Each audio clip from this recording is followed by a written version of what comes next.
লাইলাতুন নিসফি মিন শাবান প্রচলিত শবে বরাত উপলক্ষে আমাদের করণীয় কি? বিশেষ করে এই রাতে মসজিদে ওয়াজ মাহফিল, দোয়া দরুদ, ইবাদত বন্দেগী এবং নানা ধরনের খানাদানার আয়োজন করা হয়। কোরআন সুন্নাহর আলোকে এগুলো ঠিক কিনা জানালে উপকৃত হবে। ভাইরা আমার, লাইলাতুন নিসফি মিন শাবান যেটাকে আমরা শবে বরাত বলি, এই লাইলাতুন নিসফি মিন শাবানে আল্লাহ তাআলা হিংসুক এবং মুশরিক ছাড়া বাকি মানুষদেরকে, বাকি মুসলমানদেরকে আল্লাহ তাআলা সাধারণ ক্ষমা ঘোষণা করেন মর্মে একটা হাদিস আছে। এছাড়া আরো বেশ কিছু হাদিস আছে যেগুলোর কোনো না অনেকগুলো সনদের মধ্যে কিছুটা দুর্বলতা আছে, কিন্তু মোটের পরে এ রাতের ফজিলত সুসাব্যস্ত এবং প্রমাণিত। কিন্তু এর মানে এই নয় যে এই রাতকে কেন্দ্র করে আমরা যা করি আমাদের দেশে তার সব সঠিক। আমাদের দেশে লাইলাতুল বরাতে মানুষের যে ভিড় মসজিদগুলোতে, এটা তো ভালো জিনিস যে মানুষ মসজিদে আসছে, কিন্তু অন্যদিন না এসে এই রাতে বেশি আসার কারণটা কি? লাইলাতুল কদর বেশি ফজিলতপূর্ণ নাকি এই রাত বেশি ফজিলতপূর্ণ? লাইলাতুল কদরের সাথে কোনো তুলনা চলবে? সেই রাতে মানুষ কি এত বেশি ইবাদতের চেষ্টা করে? তাহলে এই রাতে এত বেশি চেষ্টার রহস্যটা কোথায়? রহস্য হলো আমাদের দেশে মানুষ মনে করে যে এই রাতে ভাগ্য ঠিক হয়, অতএব সারা বছর যাই করি না করি এই একটা রাত মসজিদে গিয়া আল্লাহ বিল্লাহ করে যদি সারা বছরের ভাগ্যটা ঠিকঠাক করা যায়, এরপর আর মসজিদে যায় কেনা। এই চালাকি করলে কি ভাগ্য ঠিক হয়ে যাবে? ভাইরা আমার, লাইলাতুন নিসফি মিন শাবানকে কেন্দ্র করে বহুবিধ বিদআত, বহুবিধ বাড়াবাড়ি, বহুবিধ কুসংস্কার আমাদের সমাজে আছে। এক সময় তো প্রচুর পরিমাণ পটকা ফুটাফাটি চলতো। আলহামদুলিল্লাহ, প্রশাসনের ভাইয়েরা প্রতি বছর নিষেধাজ্ঞা আরোপ করেন এবং এটা অনেকটা কমেছে, যেটা আমাদের নিরাপত্তা হুমকির মধ্যে আমাদেরকে ফেলে। দিনের নামে আমরা কখনো সেগুলো করতে পারি না। অনেক মসজিদে আলোকসজ্জা করা হয়। আলোকসজ্জা তো আপনি এমনিই করেন সারা বছর, কিন্তু এই রাতকে কেন্দ্র করে আলাদা করে আলোকসজ্জা করা, এই রাতকে কেন্দ্র করে ওই যে হালুয়া রুটি খাওয়ার একটা ব্যাপার এখনো আমাদের দেশে কোথাও কোথাও আছে। অনেকে মনে করে নবীজির দাঁত মোবারক শহীদ হয়েছেন উহুদের ময়দানে, তো তিনি হালুয়া খাইছেন, সেজন্য আমরা ভালো দাঁতে হালুয়া খাই। নবীজির দাঁত ভাঙে হালুয়া খাইছেন, আমাদের আস্ত দাঁতে আমরা কি খাই? হালুয়া খাই।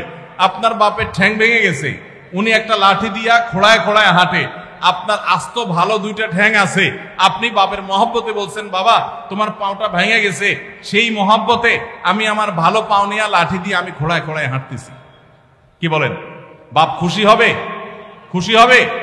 বলবে এটা তো বেয়াদবি, তামাশা করতেছ আমার সাথে, আমার ভেঙাইতেছ। নবীজি সাল্লাল্লাহু আলাইহি সাল্লাম দাঁত মোবারক শহীদ হয়েছে বাতিলের বিরুদ্ধে জিহাদ করতে গিয়ে।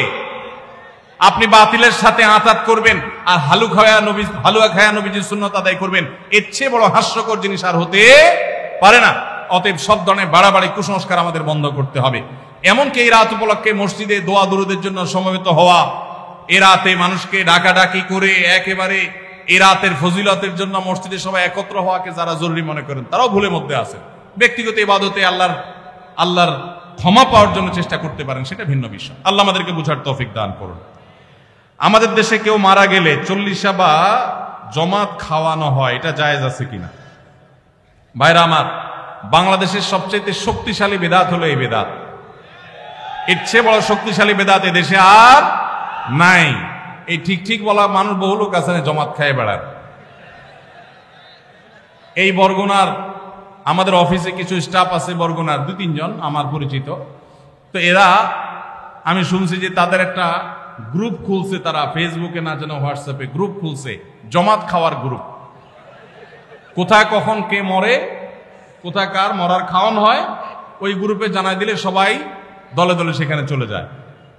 এটা তারা এক এক ইউনিয়নের এক একজন মিলে এটা করছে, যাতে কোনো ইউনিয়নের জমাত যাতে মিস না হয়।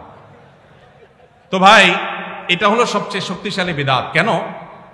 আমি একটা কথা প্রায় বলি, আপনি গুগলে গিয়ে, সবার হাতে হাতে এখন আজকাল মোবাইল আছে, স্মার্টফোন আছে, গুগলে গিয়া শ্রাদ্ধ লিখে সার্চ দিবেন, তালিব্য রফালা আকার দয়ের পিঠে বড় ধ, শ্রাদ্ধ।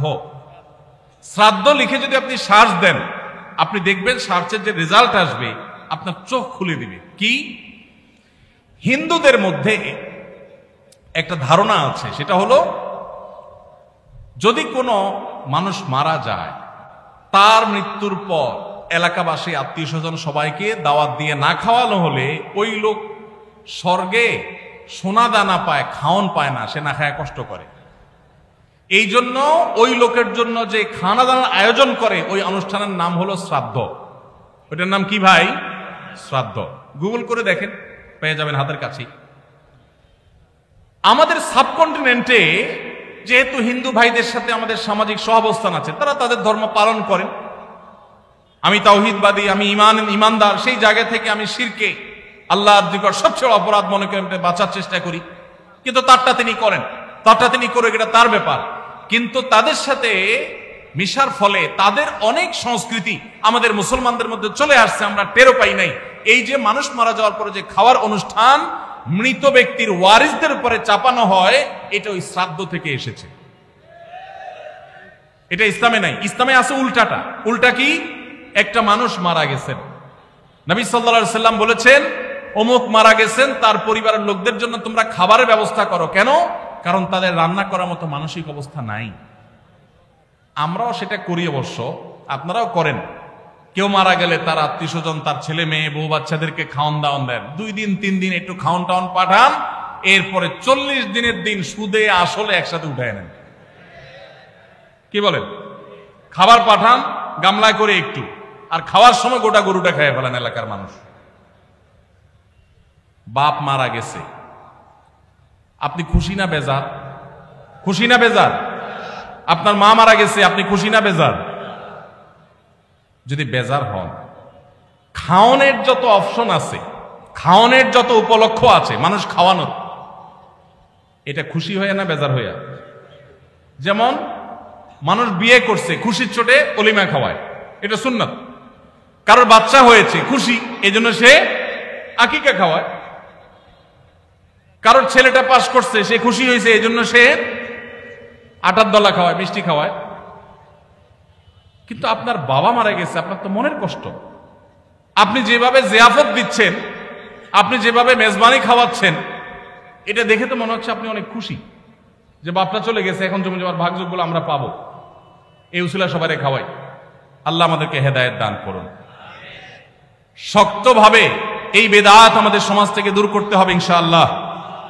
আমাদের সচেতন হতে হবে। আপনার বাবা মা মারা গেছেন, ওনাদের জন্য আপনি কি করবেন? দোয়া করবেন, ইস্তেগফার করবেন, চোখের পানি ফেলবেন, দান সাদাকা করবেন।